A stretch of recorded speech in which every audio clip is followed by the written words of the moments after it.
Hi friends, நம்ம இப்போ Sudha விலாஸில் PRAN குழம்பு எப்படி ஈஸியாக செய்யலாம் அப்படின்னு சொல்லிட்டு பார்க்கலாம். இறால் வாங்கினாவே முக்கால்வாசி இறால் கிரேவி, இறால் ஃப்ரை அப்படியே தாங்க போயிடும். ஏன்னா பசங்களுக்கு அதுதான் பிடிக்கும். பட் எனக்கு இறால் குழம்பு செய்யணும் ரொம்ப நாள் ஆசை. இன்றைக்கி ஃப்ரை பண்ணிவிட்டு ஒரு கொஞ்சமாக இறால் எடுத்து வச்சுருக்கேன் குழம்பு வைக்க. அது நான் மண் சட்டியில் தான் வச்சுருக்கேன் பாருங்கள். மண் சட்டியில் நல்லா ஒரு கரண்டி அளவுக்கு, குழிக்கரண்டி அளவுக்கு நம்ம சமையலுக்கு ஊற்றுற எண்ணெய் ஊற்றிட்டு அதே அளவுக்கு ஈக்குவலாக நல்லெண்ணெய் சேர்த்துருக்கேன். அதுதான் ரொம்பவே டேஸ்ட்டாக இருக்கும். ஹீட் ஆனோடனே தாளிப்பு வடகம் சேர்த்துருக்கேன். சில பேர் சோம்பு சேர்த்து செய்வாங்க. தாளிப்பு வடகம் சேர்த்துட்டு அது கூட வந்து வெங்காயம் சேர்த்துக்கிறேன். சின்ன வெங்காயம் தாங்க இதுக்கு ரொம்பவே சூப்பரு. பட் சின்ன வெங்காயம் இல்லை, சரி ஓகே இன்றைக்கின்னு சொல்லிவிட்டு பெரிய வெங்காயமே சேர்த்துருக்கேன்.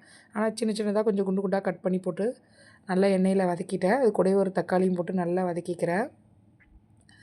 நல்லா தக்காளி கொஞ்சம் நல்லா வதங்கணும், அந்த மாதிரி நல்லா வதக்கிக்கிறேன். பாருங்கள், இந்த அளவுக்கு நல்லா அதை வதக்கி விடணும். கரண்டி வச்சு அழுத்தி விட்டாவே நல்லா மசிஞ்சு வந்துடும். ப்ரான் குழம்புக்கு வந்து ரொம்ப ப்ரான் போடணும்லாம் அவசியம் கிடையாதுங்க. சும்மா வாசனைக்கு வந்து ஒரு 5, 6 இறால் போட்டாவே போதும். நல்லா சூப்பராக இருக்கும். இப்போ கருவேப்பிலை கொஞ்சம் சேர்த்து அதையும் நல்லா வதக்கிக்கிறேன். நான் வந்து ஒரு 3 பேர் சாப்பிட்ற அளவுக்கு செய்கிறேன். மிஞ்சி போனால் ஒரு 10 இறால் கூட இருக்காது, அவ்வளோதான் எடுத்து வச்சுருப்பேன். இப்போ பாருங்கள், வெங்காயம் தக்காளி நல்லா வதங்கி வந்துருச்சு. இப்போ காய்கறியெல்லாம் சேர்த்துக்கலாம். இதுக்கு வந்து நீங்கள் வந்து முருங்கைக்காலாம் போட்டு வச்சா சூப்பராக இருக்கும். நான் என்கிட்ட எல்லா காய்கறியுமே இருந்தது. அதனால தான் இன்றைக்கி ப்ரான் குழம்பு செய்யணும் அப்படின்னு சொல்லிட்டு ஒரு ஆசை. முருங்கைக்காய் சேர்த்துக்கிறேன். அது கூடவே வாழைக்காய் வந்து ஒரு பாதி வாழைக்காய் தான் சேர்த்துருக்கேன். ஒரு கத்திரிக்காயில் ஒரே ஒரு கத்திரிக்காய், அப்புறம் உருளைக்கிழங்கு ஒரு 2 துண்டு 2, 3 துண்டு தான் சேர்த்துருக்கேன். சேர்த்துட்டு நல்லா வதக்கி விட்டுக்கிறேன். மாங்காய் இருந்துச்சுன்னா ரொம்பவே சூப்பராக இருக்கும். என்கிட்ட மாங்காய் இல்லைங்க.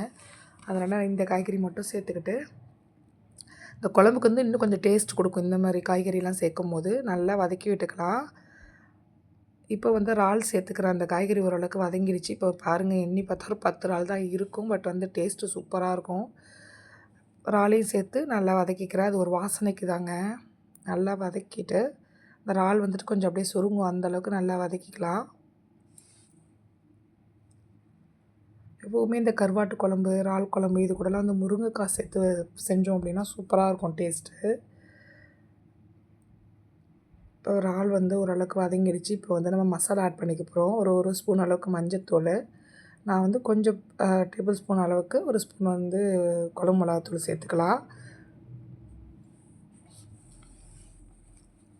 1லேருந்து 1 1/2 ஸ்பூன் எடுத்துக்கிறேன் மிளகாத்தூள்.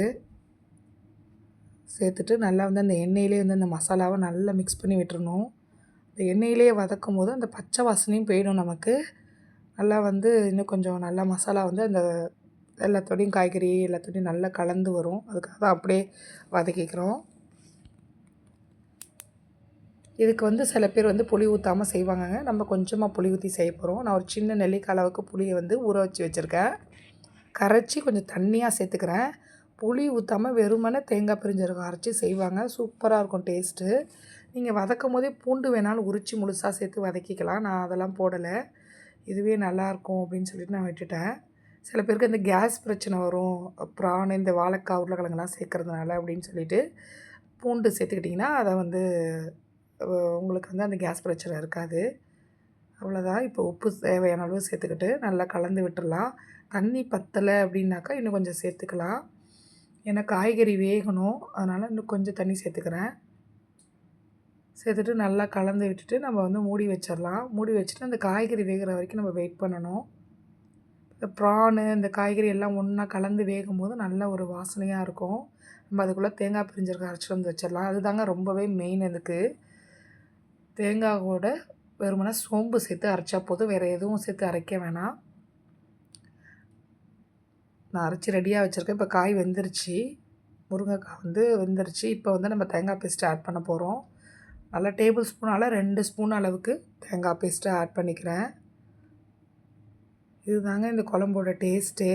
நீங்கள் புளி ஊற்றாமல் வெறுமனே வந்து இந்த காய்கறியெல்லாம் வதக்கிட்டு வேக வச்சுட்டு தண்ணி ஊற்றி வேக வச்சுட்டு அதுக்கப்புறமா வந்து தேங்காய் பெருஞ்சீரகம் சேர்த்து வச்சாலும் சூப்பராக இருக்கும் டேஸ்ட்டு. பட் வந்து புளி ஊற்றி வச்சிங்கன்னா அது ஒரு டேஸ்ட்டு. 2 விதமாகவும் செய்யலாம். உங்களுக்கு வேணும்னா சொல்லுங்கள், நான் வந்து அந்த மாதிரி ஒரு தடவை செஞ்சு வீடியோ போடுறேன். பட் வந்து இது நல்லா கலந்து விட்டுட்டு ஒரு 2 மினிட்ஸ் மட்டும் கொதிச்சா போதும், ரெடி ஆகிடும். ரொம்ப நேரம் கொதிக்க வைக்கக்கூடாது. தேங்காய் போட்டோம்னா எந்த டிஷ்ஷுமே பாருங்கள் இப்போ மல்லி இலை போட்டுக்கலாம். மல்லி இலை போட்டுட்டோம்னா நம்மளுடைய ப்ரான் குழம்பு ரெடி ஆகிடுச்சு. உங்கள் வீட்டில் நீங்கள் ப்ரான் குழம்பு இப்படி தான் வைப்பீங்களா? இல்லை வந்து நீங்கள் ப்ரான் குழம்பு வச்சதில்ல அப்படின்னாக்கா இதை ஒரு தடவை ட்ரை பண்ணி பார்த்துட்டு எப்படி இருக்குன்னு சொல்லிவிட்டு கமெண்டில் சொல்லுங்கள். ஓகே ஃப்ரெண்ட்ஸ், இன்னொரு வீடியோவில் பார்க்கலாம். பாய் பாய்.